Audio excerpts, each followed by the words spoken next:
Welcome back, everybody. So South Africa's head coach Hugo Broos became the oldest manager to coach in a World Cup match today when Mexico just took on South Africa. So this is really interesting because the oldest coaches in World Cup history stand at this. He's 74 years old, among with some others, but then you can see Dick Advocaat is at the top, 78 years old.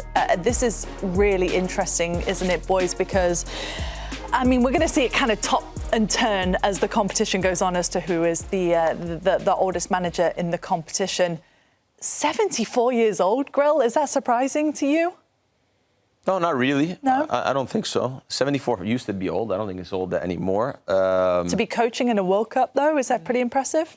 Oh, impressive, yeah, for sure. But I don't think it's crazy strange. I think they bring a lot of experience to the game. Obviously, this is not the first game was not a good example of it, but I think they bring a lot of experience to the game. The biggest thing I hear with guys that I played with that are managers now is that they have difficulty connecting with the youth and connecting with the younger guys. So I think that's probably a challenge when you get to 74 years old of what that looks like. But knowing the game and having experience, I mean, it's tough to beat when you're at that age. You understand a lot of things differently. So no, I'm not surprised by it. Well, let's put it out there. It's international football. Exactly. Different dynamic, completely different from day-to-day football.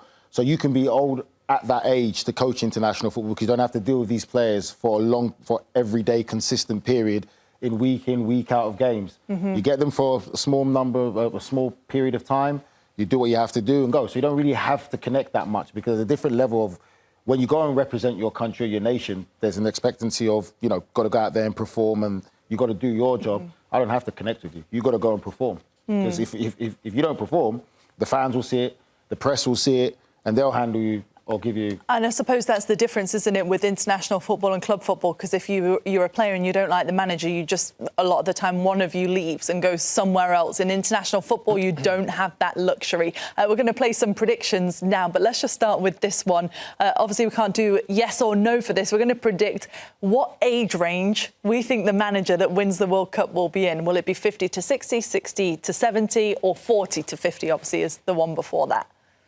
How old is Deschamps? Yeah, Deschamps. I'm gonna look it up. He's got to be easy. He's got to be 55. He's got to be in the 50s. So you're going to go 50 to 60. I think it's 57. I'm going 50 to 60. I'm going. Yeah, are you all going in that 50 because you to think 60. Deschamps is going to win? 50 to 60. Yeah. Experience. Experience is priceless. Well, it's also the players that he has at his disposal more than Deschamps himself. That's very true. Speaking of experience, obviously we know 3 players could make history this World Cup. You've got Leo Messi with Argentina, Cristiano Ronaldo with Portugal, and then Memo Ochoa, who we'll see if he features, obviously, with Mexico. He's in the squad. He was on the bench today.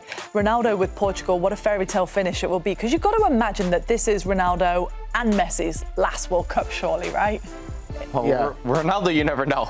I think the guy always wants to push on. No, this has to be it. This is it for them. I know. This is the final one for both these players. Yeah, you think so? So all of these will be broken. They'll enter the 6-timer club, both of them. Leo Messi and Cristiano Ronaldo. We'll wait and see with Ochoa. Ochoa, I guarantee you, if Mexico win their second game, they'll let him play. They definitely will play him. You think just because of the record, though, or do you think 100%, on merit? Because of the record, 6th World Cup,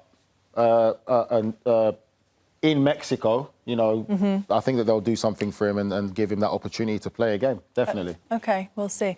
All right, time now then to use the paddles. The first question is, will the most goals in a single men's World Cup be broken by a player? The current record stands at 1958. Fontaine with 13 goals we saw. Now it's a bigger tournament than ever, so will it be broken? 100%. You got more games. Yes, Marco? 100%. Nigel's it's going to be broken. No. Grell? So you think the Golden Boot winner will have over 13 goals? Yes. And who do you think it'll be, by the way? I'm trying to remember who I picked. If it was between Kane or Mbappe, but between the two of them. OK. And you're saying no, Grell? There's a lot of teams. There's because the more teams, there's the quality's a little bit lower, and then there's one extra game. So that makes sense that you would think it would be broken, but 13 just seems high to me.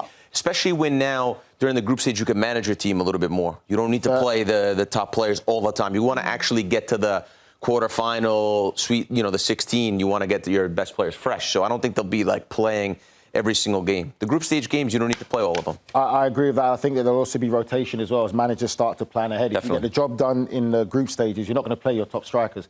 how many top strikers do we have nowadays in the sense of a number 9, traditional number 9s? There's not that many in the modern game now. And also, let's not forget that a lot of these players have played a lot of games already domestically in the season to go into this World Cup. I think 13 is a huge ask. It's true, because we saw the longest Champions League season ever, didn't we, in the last couple of seasons? OK, what about the most goals in a single men's World Cup team? The current record is from 1954 with Hungary, who had 27 goals. Will this record be broken? Hasn't been since 1954? No, That's for incredible Nige? to me.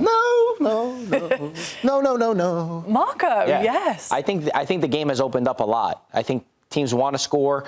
To your guys' point, there's more depth in the teams. They're going to keep going. Also, the first-place teams play a third-place team. One of the weaker sides, they can run up the scores in a lot of those matches. So, for me, it's a math thing. It's going to be yes. 27. Whoever plays against Curacao, that could score 27 goals in their first game. It's possible. OK, right. What about the most career men's World Cup goals that we'll see? Will that be broken? Will it be Messi or Mbappe? If so, what are they on? 16 so far, is obviously the record that we've seen. Do we know what Messi and... I think they're far away. I remember seeing this. I'm going to go no, not this World Cup. No? No, I don't think they'll break Klose's record. Yeah, no. Even though Mbappe turns up. What's Ronaldo on? Does anyone know? Off the top of my head, I don't know, but I will say that they will. I think that somebody will. Yeah? Throw a shot in the dark. I think it's possible. This is like his Foster bet. It's so true. OK, what about the most assists then in a single World Cup? The current record is back in 1970. This is for the Men's World Cup, obviously, by the way. It was Pelé with 6. Most assists, that's going to be broken. I see that, definitely. That's why do you say yes for that? Because there are some players that are better at creating chances for others. I think that is something that can be achieved, definitely, as an assist. You look at what Bruno Fernandes does. I'm just asking, because they put no for the goal. Assist is way more easier now to do than actually scoring goals. Let's be real. But the goals was high, 13. The assist is only 6. But hasn't been done since 1970. Now the makes me question the why. Extra game and the other teams that are in. But that was my logic for the goals. Anyway. So you're saying yes, though? I've said yes for all of them, yeah. OK. Aren't you the positive guy today, eh? He's the most positive person on the planet, and Grella's the most negative person. What pills did you take this morning, Marco? What about the fastest goal in World Cup history then? Will that be broken? The current record's back in 2002, 11 seconds. All of this is for the men's competition, by the way. If Grella was only playing offside like he did for Red Bulls to score the fastest goal 4 seconds slower than mine. But then it'll go to VAR to be ruled offside, so no. Isn't that crazy, by the way, Grell, that you scored the fastest goal in MLS history, but you started offside? Do you think it still counts, or do you think they ruled it off? It counts because the rules were different then. They didn't have the video review. And I started 1 foot offside. OK, true.